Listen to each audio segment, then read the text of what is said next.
Hello everyone, greetings from doctor Rashmi's homeopathy.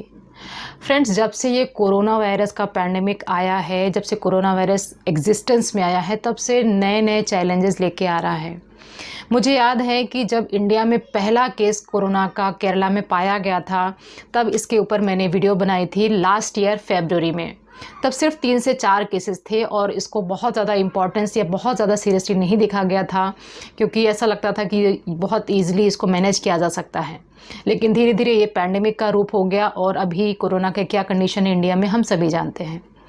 इसी तरह से ब्लैक फंगस, जो कि लास्ट ईयर दिल्ली में देखा गया था और इस साल गुजरात और महाराष्ट्र में बहुत ही ज़्यादा पेशेंट्स में देखा जा रहा है और कई स्टेट्स ने अब इसको एक एपिडेमिक का नाम दे दिया है, एक नोटिफाइड डिजीज़ हो गई है। तो ये ब्लैक फंगस भी ऐसे ही 3-4 पेशेंट के साथ शुरू हुआ और कई पेशेंट अब इसके रोज़ बेसिस पे आने लग गए हैं और फिर से जो ट्रीटमेंट है, जो मेडिसिन इसके लिए यूज़ हो रही है, उसकी कमी हो गई है। इसके साथ ही अभी सिर्फ 2 दिन पहले यानी 19 मई को एक प्रॉब्लम आई है, वो है वाइट फंगस की। वाइट फंगस ब्लैक फंगस से भी ज़्यादा डिज़ास्ट्रस, ज़्यादा फैटल बताया जा रहा है।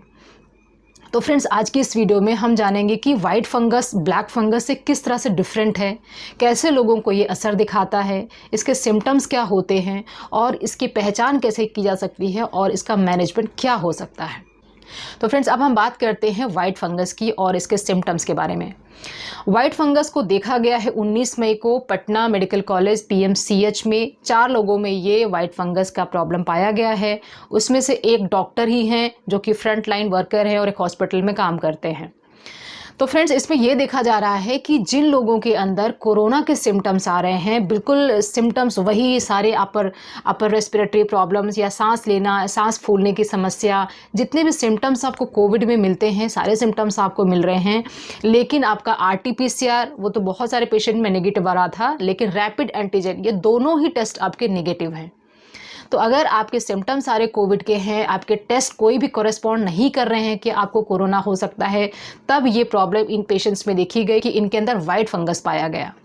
तो फ्रेंड्स, जो वाइट फंगस होता है एक ज़्यादा खतरनाक रूप ब्लैक फंगस से इसलिए माना जा रहा है क्योंकि जो ब्लैक फंगस है वो सिर्फ आपके जो आइज़ है या जो नेज़ल म्यूकोजा है, नाक की हड्डी है या आपकी फोरहेड की हड्डी है, इन पार्ट्स को अफेक्ट कर रहा था। लेकिन ये जो वाइट फंगस है ये आपके सारे ही वाइटल ऑर्गन्स जितने भी होते हैं, वाइटल ऑर्गन्स का मतलब हुआ वो हमारे शरीर के वो भाग जिनके कारण हम जीवित नहीं रह सकते, जिनके बिना हम जीवित नहीं रह सकते, जैसे कि heart, kidneys, lungs and brains. तो हमारे इन पार्ट्स को अफेक्ट कर रहा है वाइट फंगस। तो वाइट फंगस के जो सिम्टम्स होते हैं ये भी नहीं समझ में आते हैं, क्योंकि ये जो सिम्टम्स होते हैं सारे अंदरूनी होते हैं और बाहर से आपको कोरोना के सिम्टम्स दिखेंगे और अंदर ही अंदर ये फंगस फैलता रहता है। जो ब्लैक फंगस होता है उसके अंदर अचानक से आपको ब्लैक का पैच दिखेगा, चाहे आइज के पास पैच दिख सकता है, मुंह खोल करके चेक करेंगे तो अपर जो पैलेट होता है उसके अंदर पैच दिख सकता है, नाक से काला पानी आ सकता है, नाक से काला ब्लड आ सकता है। तो जो भी चीज़ें हैं उसमें दिखती हैं, लेकिन वाइट फंगस में कुछ भी दिखता नहीं है। आपको लगेगा कि आपको नॉर्मल कोविड है, आप उसका ट्रीटमेंट ले रहे होंगे, मे बी उस ट्रीटमेंट में स्टेरॉइड्स भी चल रहे होंगे जो कि अगेन आपके जो वाइट फंगस है उसको बढ़ा सकता है। अब हम बात करते हैं कि जो वाइट फंगस है कैसे लोगों को अफेक्ट कर रहा है।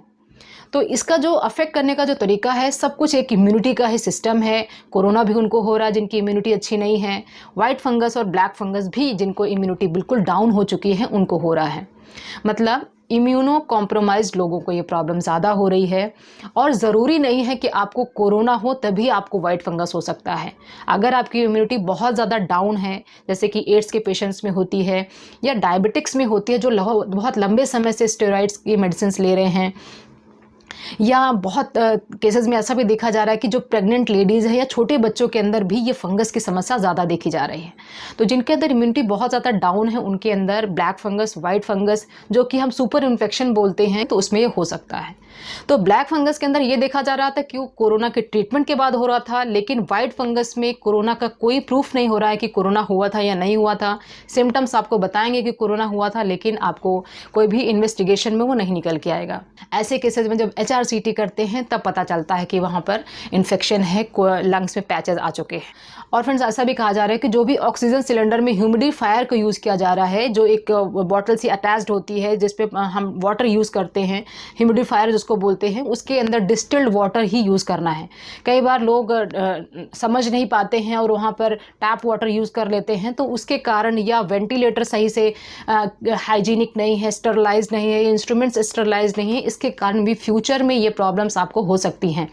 तो जो वाइट फंगस होता है एक अपॉर्चुनिस्टिक पैथोजन है, जैसा कि ब्लैक फंगस है। मतलब ऐसे लोगों के अंदर ही फ़ायदा उठा करके पनप सकता है जिनकी इम्यूनिटी बहुत ही ज़्यादा मिनिमम से भी मिनिमम हो चुकी है। तो फ्रेंड्स, बहुत सारे क्वेश्चंस मुझे मिल रहे थे कि कैसे पता चलेगा कि हमारी इम्यूनिटी डाउन है। तो फ्रेंड्स, हमारी इम्यूनिटी डाउन है या नहीं डाउन है, अभी ये सोचने का समय नहीं है। हम सभी को ये मान के चलना चाहिए कि सबकी इम्यूनिटी इस समय डाउन है, और अगर इम्यूनिटी हम अप करके रखते हैं तो उसका कोई नुकसान नहीं है। तो सबके, जितने भी लोग हैं, जितने भी लोग इस वीडियो को देख रहे हैं, सबके सब लोग अपनी इम्यूनिटी को अप करने के लिए कोशिश ज़रूर करें। सबसे इंपॉर्टेंट और सबसे बेनिफिशियल चीज़ होती है अपनी इम्यूनिटी को अप करने के लिए, वो है breathing exercises, deep breathing exercises. जिन लोगों को कोई भी समस्या रहती है लंग्स से रिलेटेड या फेफड़े से रिलेटेड या सांस से रिलेटेड, वो बलून को फुलाने की एक्सरसाइज कर सकते हैं। उसको फुलाना पिचकाना है, और ऐसा करके आप 3 से 4 बार, 5 बार, आप जितनी भी आपकी कैपेसिटी होती है आप इसको कर सकते हैं। ब्रीदिंग एक्सरसाइजेज, ब्रीथ को आपने होल्ड करना है, उसके बाद धीरे धीरे करके रिलीज़ करना है, ये एक्सरसाइज भी बहुत अच्छी है। इसके अलावा अपनी इम्यूनिटी को अप करने के लिए आपको लेना है विटामिन सी। तो फ्रेंड्स, आपको सबसे इंपॉर्टेंट चीज़, सबसे बेस्ट चीज़ जो होती है अपनी इम्यूनिटी को अपलिफ्ट करने के लिए, वो होता है विटामिन सी। और अपनी इम्यूनिटी को बढ़ाने के लिए घर में जो अवेलेबल चीज़ें होती हैं उससे अच्छी कोई चीज़ नहीं हो सकती है। तो सबसे इंपॉर्टेंट चीज़ है कि आपको आंवले का जूस पीना है। आंवले का कैंडी खा सकते हैं, या कुछ नहीं है तो सुबह सुबह एक गिलास में एक नींबू डाल करके आप उसको पी सकते हैं। या अगर घर में अवेलेबल है तो स्ट्रॉबेरी, जो खट्टे फल होते हैं आप उनको ले सकते हैं। स्ट्रॉबेरी ले सकते हैं, लीची ले सकते हैं, पाइनएप्पल ले सकते हैं। अगर आप ये सारी चीज़ें अभी ड्यू टू लॉकडाउन अवेल नहीं कर पा रहे हैं तो सिंपली आप विटामिन सी के जो सप्लीमेंट आते हैं आप उसको ले सकते हैं। जैसे लिमसी है, लिमसी को आप 500 mg में ले सकते हैं, एक बहुत अच्छा सप्लीमेंट हो सकता है आपके लिए। इसके अलावा विटामिन डी के लिए आपको क्या करना है, विटामिन डी के लिए अगर आपके पास अवेलेबल है, आपके पास रूफ़ है, तो आप सुबह 10 मिनट, जो सुबह की धूप होती है, हल्की जो धूप होती है, उसमें 10 मिनट जाकर के आप बैठ सकते हैं। या विटामिन डी फोर्टिफाइड जूसेस आते हैं, ऐसे जूसेस जिसमें विटामिन डी को ऐड किया जाता है, आप उसको ले सकते हैं। और इसके अलावा जिंक लेना है फ्रेंड्स, क्योंकि कोई भी इन्फेक्शन इस समय, जैसे अभी बता रहे हैं कि थर्ड वेव आने वाला है, थर्ड वेव में बच्चों को असर हो सकता है, तो बच्चों की इम्यूनिटी को भी आपको बढ़ा के रखना है। तो बच्चों को बनाना ज़रूर देना है। बनाना में जिंक होता है, और इसके लिए आप बच्चे को इजीली बनाना खिला सकते हैं, एक हैबिट में डाल सकते हैं। और इसके अलावा जिंक के लिए आपको लेना है नट्स। जितने भी नट्स होते हैं, चाहे वो मूंगफली हो गई, चाहे वो अखरोट हो गया, चाहे वो बादाम हो गया, काजू हो गया, जो भी आपके घर में अवेलेबल है, उसमें जितने भी नट्स होते हैं उसमें जिंक होता है। बच्चों को थोड़े थोड़े से आप नट्स को दे सकते हैं, और बनाना रोज़ के रोज़ उनको देना है।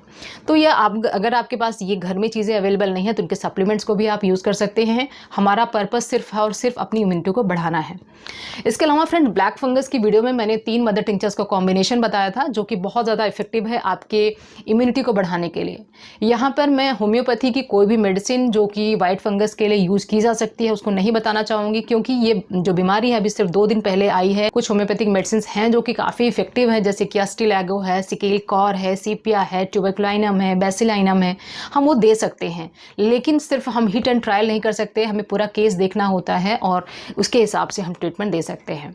लेकिन अपनी इम्यूनिटी को लिफ्ट करने के लिए मैंने जो ब्लैक फंगस की वीडियो में बताया था उसको हम यहाँ पे भी ले सकते हैं, जैसे कि टाइनोस्पोरा कॉर्डिफोलिया जो कि गिलोय से बनी हुई एक दवा होती है, या इम्बेलिका ऑफिसिनेलिस जो कि अगेन आपकी जो आंवले से बनी हुई एक दवा होती है। इसके अलावा करक्यूमा लौंगा यानी हल्दी से बनी हुई दवा। ये तीनों मदर टिंचर्स बहुत उपयोगी हैं, चाहे बच्चे हैं, चाहे आप प्रेग्नेंट स्टेज में हैं, ब्रेस्ट फीडिंग में हैं, आप एडल्ट हैं, आपकी कोई दवा चल रही है, वो सभी लोग इन तीनों मदर टिंचर्स के कॉम्बिनेशन को ले सकते हैं। एक गिलास पानी में इनकी 10-10 बूंदें डाल करके आप ले सकते हैं। याद रहे कि इन दवाओं को अगर आप लंबे समय तक भी लेते हैं तभी भी कोई नुकसान नहीं है, लेकिन इन दवाओं को आप तभी लें जब आपको कोई भी तरह के सप्लीमेंट्स नहीं मिल पा रहे हों, आपकी इम्यूनिटी बहुत डाउन हो और आपको इम्यूनिटी को अपलिफ्ट करने की ज़रूरत पड़ रही हो।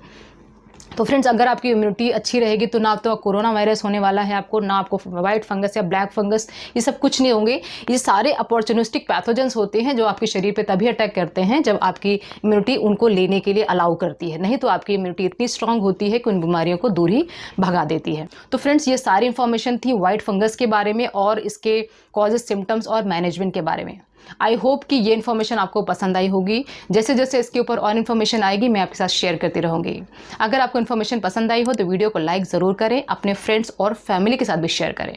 Wishing you very good health. Thanks for watching.